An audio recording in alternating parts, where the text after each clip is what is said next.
Carol Burnett made the world laugh non-stop for 11 years. But in 1977, she did something that left her entire crew in tears. The episode only aired once, yet it deeply moved viewers. Critics praised it as a masterpiece. Awards followed. But Carol never watched it again, not once in 47 years. She said it felt too personal.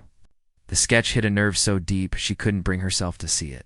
Why did the woman who made America laugh avoid one of her most powerful performances? Carol Burnett was born on April 26, 1933, in San Antonio, Texas. From the start, her life was surrounded by hardship. Both of her parents struggled with alcoholism and couldn't properly care for her. Her father worked at a movie theater but couldn't keep a steady job. Her mother drank heavily too and was emotionally distant. Both eventually died from alcohol-related issues. Even as a toddler, Carol understood what it felt like to be unloved. The people who were supposed to care for her had chosen alcohol over bedtime stories. Her world was cold and unstable, so she quickly discovered that laughter could protect her from pain. When her parents completely gave up on parenting, her grandmother, Mabel White, took her in. In 1940, they moved from Texas to Hollywood. But there were no movie premieres waiting. They ended up in a single tiny room inside a rundown boarding house filled with people who had lost their way at addicts. People with mental illness and others just trying to survive on welfare. Carol and her grandmother lived on only $20 a week, barely enough to eat, let alone dream. But Mabel gave her something she'd never received before: unconditional love. Life was tough, but at least Carol felt safe. In the middle of that chaos, she created a fantasy. She made up a pretend twin sister named Carol, wished she could be bold, beautiful, always happy. Carol played both roles so well that the neighbors believed Karen was real. She'd run up the fire escape, change her clothes and hairstyle, and reappear as Karen, cheerful and outgoing. A few minutes later, she'd return as quiet, shy Carol. The fact that adults, many struggling to keep themselves together, believed her act says a lot about Carol's natural talent. It also shows how desperate everyone was for a little happiness. But not all escapes were imaginary. Every Saturday, Carol and her grandmother went to the movies. 2 tickets cost 25 cents, more than 10% of their weekly income. But for a few hours, Carol could forget about the peeling paint, the constant shouting, and the fear. On the screen, life looked perfect. People sang and danced. There was food, beauty, and love. But once the movie ended, reality hit again. They didn't even have money for toilet paper, so they'd quietly take some from the theater restroom. They weren't stealing out of greed. They were surviving. Even at age 7, Carol knew what it meant to be hungry for more than food. One day, she heard Johnny Weissmuller's famous Tarzan yell echo in the theater. It struck her like lightning. At home, she started copying it over and over, learning every sound and note. Without realizing it, she was training her voice building. Skills most singers take years to develop. What started as a silly game became her signature. That same Tarzan yell would later bring down crowds in laughter during her live performances. It became one of her first comedy tools. By the time she finished high school, Carol had one big dream: to be a journalist. Her mom had once wanted to become a writer, and Carol felt a duty to achieve that dream for her. She set her sights on UCLA, but when it was time to enroll, she hit a harsh reality. She didn't have the $50 needed for tuition, which would be about $600 today. For most people, that would have been the end of the road. For a while, it looked like it might be for her too. Then something unbelievable happened. A stranger whose name Carol never learned stepped in and paid the fee. No conditions. No explanation. Just enough to change her future. At UCLA, she planned to study journalism. But one elective theater class changed everything. Something inside her came alive. She wasn't quiet anymore. She wasn't just the poor girl from a boarding house. She was loud, funny, and full of life. Her classmates saw it. She could sing, act, and make people laugh all at once. Suddenly, journalism didn't seem big enough, so she switched majors. It was a risky move, but for the first time she wasn't just surviving. She was chasing a dream. That risk paid off quickly. By the end of her freshman year, Carol was named UCLA's most promising newcomer in theater. It was more than an award, it was a sign. It told her she wasn't foolish for wanting something more. It gave her confidence to keep going, to take acting seriously, and to stop apologizing for dreaming big. The award opened new doors. She got better roles in student productions and guidance from mentors who knew she was different. She wasn't just another hopeful actress. She had a spark that couldn't be faked. In 1954, during her junior year, Carol worked as an usherette, earning just 65 cents an hour. At a party in San Diego, her life changed again in the most unexpected way. She wasn't partying. She was sneaking hors d'oeuvres into her purse to take home to her grandmother. That's when a well-dressed stranger walked up to her. He wasn't part of the entertainment world. He was a wealthy shipbuilder from Loyola. Carol told him about her dream to go to New York and perform on Broadway, but said she couldn't even afford her school fees. The man made an offer that sounded unreal: $1,000 for her and $1,000 for her boyfriend, Don Soroyan. But there were 3 rules. First, never tell anyone his name. Second, use the money only to get to New York. Third, if they made it, they had to help someone else do the same. He didn't want fame or credit. His wife later said he had done this before, for businesses, for dreamers. With the money, Carol and Don left UCLA and headed for New York in 1954. Carol had never been farther than Texas. She didn't know a soul in the city. But she said, "I didn't know enough to be scared." They arrived and checked into the Algonquin Hotel, paying $9 a night, too much for their tiny budget. Their money quickly ran low. At one point, Carol broke down crying during a collect call home. Her family begged her to return. But then she heard a radio report. A hurricane named Carol was heading up the coast. She took it as a sign to stay strong. Soon after, she found a place called the Rehearsal Club, a boarding house for young women trying to make it in the arts. For $18 a week, Carol got a cot in a shared room with 4 other aspiring actresses. There was only 1 bathroom and a single closet, but for her it was heaven. She had been sleeping on a couch for years. The place buzzed with life girls rehearsing, singing, and preparing for auditions. To survive, Carol worked nights as a hat-check girl and auditioned during the day. It wasn't glamorous, but it was real. In March 1955, the girls put on a show called the Rehearsal Club Review and sent invites to agents and producers. Big stars like Marlene Dietrich came. That night, Carol's big break began. Her first big break came from something totally ridiculous, a love song about John Foster Dulles, the stiff, ultra-serious U.S. Secretary of State, written by Ken Welch. It was a joke song over the top and absurd, but Carol performed it so perfectly that it became her signature. Audiences went wild. She got invited onto the Jack Paar Show and then the Ed Sullivan Show. On January 6, 1957, she stepped out onto the Sullivan stage with her knees shaking. But by the end of her set, people were howling with laughter. In August that same year, she went back to perform the Dulles song again, plus a parody of Puppy Love. That ridiculous ballad turned her into the talk of New York comedy. For the next 5 years, Carol kept grinding. She had a small role on the Paul Winchell Show in 1955, where she played a ventriloquist's dummy's girlfriend. That led to a part alongside Buddy Hackett and Stanley, which only lasted a year. But in 1959, everything changed. Carol landed the lead in Once Upon a Mattress, a new off-Broadway musical that got picked up for Broadway. She played Princess Winifred, a loud, clumsy girl from the marsh who was completely unlike any fairy tale princess. The show exploded in popularity. She earned her first Tony nomination. And on June 22, 1959, exactly 5 years after she got that mysterious loan, Carol and Don paid back the full $2,000. The millionaire never responded. He stayed anonymous to the very end. By then, Carol was earning $500 a week, which to her felt like hitting the jackpot. Once Upon a Mattress wasn't even supposed to be a hit. It started as a small summer camp project.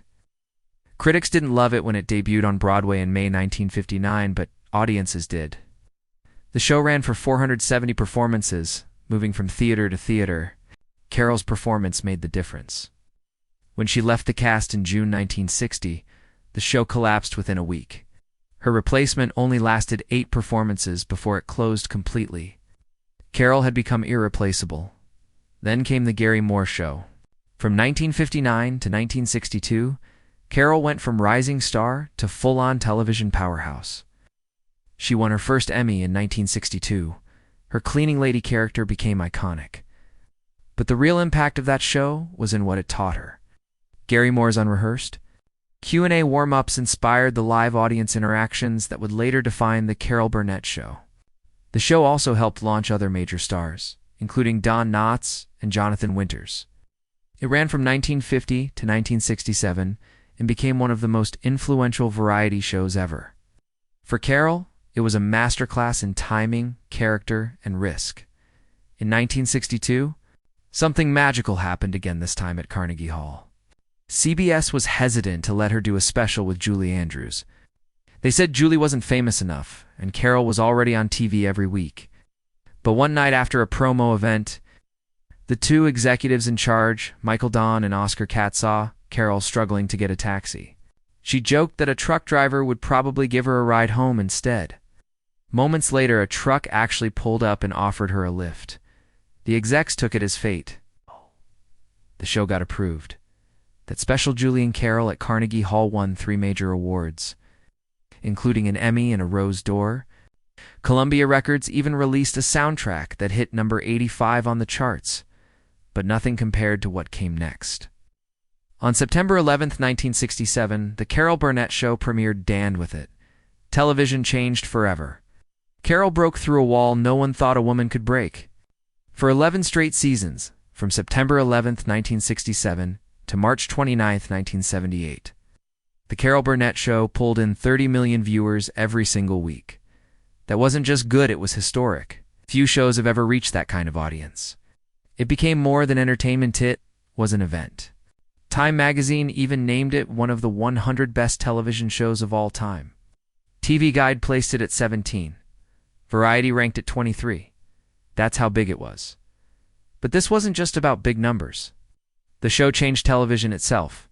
It was one of the first variety shows to feature live comedy skits in front of a studio audience. That style went on to inspire Saturday Night Live, and Carol Burnett, she broke serious ground. She wasn't just another star. She was one of the first women to lead her own variety show. At a time when most of television was run by men, she changed the rules and opened the door for countless women in comedy. No matter the day or time slot, the show held strong. Whether it aired Monday nights at 10 o'clock or Saturday nights later on, people kept watching.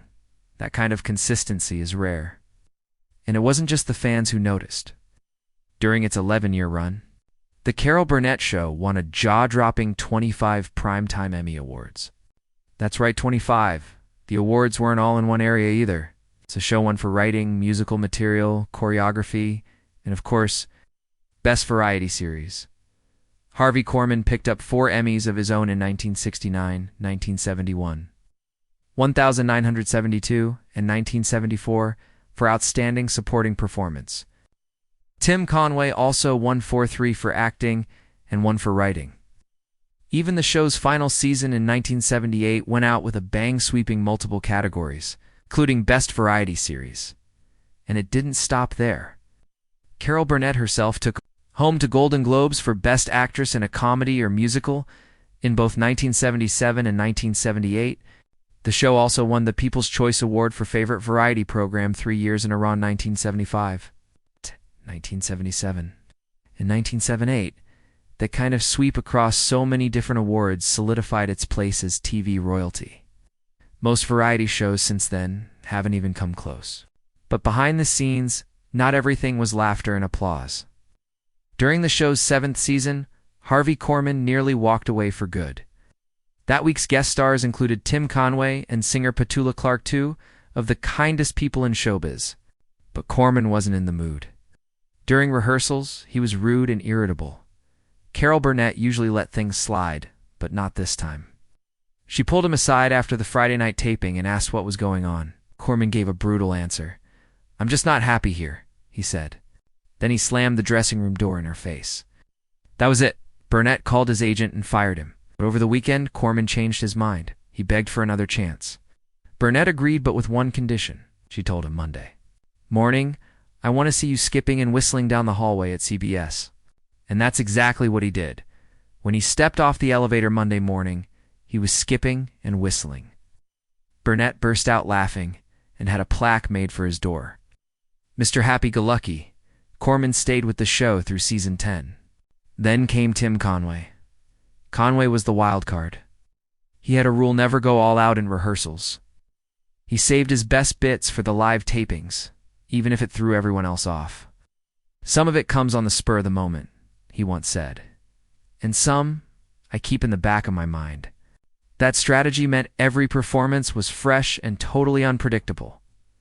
Harvey Korman said it best: "He never does anything the same way twice." The most famous moment of Conway's chaos came during the elephant story in a sketch from the family series. He told a long, ridiculous tale about a circus elephant. As he rambled on, Carol Burnett, Vicki Lawrence, and Dick Van Dyke tried everything to stay in character. But the story kept getting funnier and weirder. By the end, even Vicki Lawrence lost it. She hit back with a line so unexpected, it cracked up everyone on set. "Are you sure that little is through?" Even Conway broke into hysterical laughter. Moments like that became the soul of the charade, real and completely unscripted. But not every scene was funny. 1977, something happened that shook Carol Burnett deeply. It came from one of the recurring sketches, The Family. She played Eunice Higgins, a woman weighed down by disappointment and crushed dreams. Normally, the sketch mixed comedy with dysfunction, but this time they took a risk, no jokes, no exaggeration, just pain. The sketch was called The Gong Show.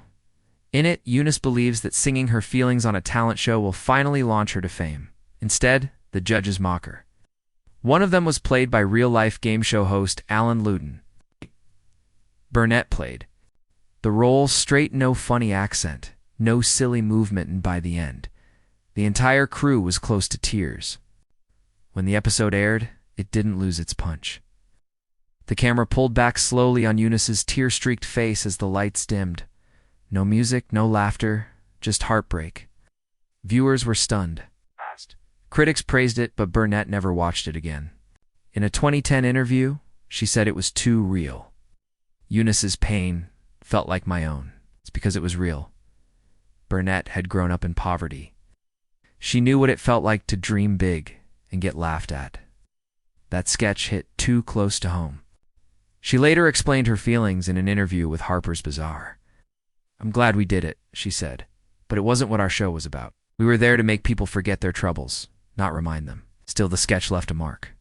It led to a TV movie in 1982 called Eunice and a spin-off sitcom, Mama's Family. Burnett eventually walked away from the sitcom unhappy with its direction, but the original episode remained legendary. Carol Burnett didn't just make people laugh.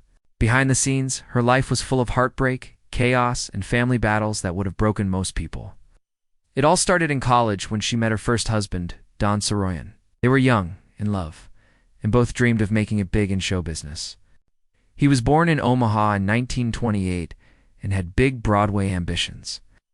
They met at UCLA in 1952 and married 3 years later in 1955, but their love story didn't last. Don's daughter from a previous relationship died, and he was never the same. Carol's career took off, while his stalled. The pressure cracked their marriage. They separated on Christmas Day in 1959 and divorced in 1962. Don battled depression and alcoholism until his death in 1990, at just 62. He never reached the stage dreams he once had. Carol didn't stay single long. She met Joe Hamilton soon after. Joe was a big-time TV producer and already had 8 children from his previous marriage. He had also produced Carol's Carnegie Hall concert in 1962. They married in 1963 and worked together on her hit show. They had 3 daughters, Carrie, Jody, Aaron Hunt. a miscarriage in 1965. With Joe's 8 and their 3, their house was always full. He won 5 Emmy Awards while producing Carol's show. But while their careers soared, their home life cracked. In 1976, the National Enquirer printed a lie that Carol was drunk at a restaurant while sitting near Henry Kissinger. That hit her hard, not just because it was false, but because she had spent years speaking out against alcoholism. She sued the tabloid for $1.6 million. The case lasted 5 years and revealed how reckless tabloids could be. The paid informant had actually told the Enquirer that Carol wasn't drunk, but they ran the story anyway. She won the case, but after appeals, it was settled for around $200,000. It wasn't about the money. It was about clearing her name, and it changed tabloid journalism forever. But the biggest battle of her life wasn't in court. Home in the late 1970s, her daughter Carrie fell into drug addiction hard. At just 13, Carrie was using cocaine, marijuana, mushrooms, and quaaludes. She later said she used drugs so she could stop being Carol Burnett's daughter, just be her own person. From 1976 to 1979, Carol watched her child slip away. She sent her to rehab after rehab. At one point, Carrie ran away from a Texas facility. Carol feared she might lose her daughter forever. Carrie eventually got sober at 17, but it came at a cost. Carol had to make the hardest decision of her life. Carrie hated her for it. Carol once said, "You have to love them enough to let them hate you." For over a year, they didn't speak. But she never gave up. And when Carrie came back, they became closer than ever. Carrie landed a major role on the TV series Fame, proving she had talent of her own. She and Carol acted together in movies, episodes, and finally wrote a play called Hollywood Arms based on Carol's life. Were joined at the hip, but tragedy struck again. In 2002, Carrie died from pneumonia caused by lung cancer that had spread to her brain. She was only 38. She never got to see Hollywood Arms open on stage. Carol was crushed, but she pushed on, saying, "I owed it to Carrie." Carol's second marriage had already ended in 1984. By then, Carrie's addiction, the pressure of their careers, and the emotional strain had worn down her and Joe Hamilton. They had sent their 2 younger daughters to live in Hawaii so they wouldn't see their parents fall apart.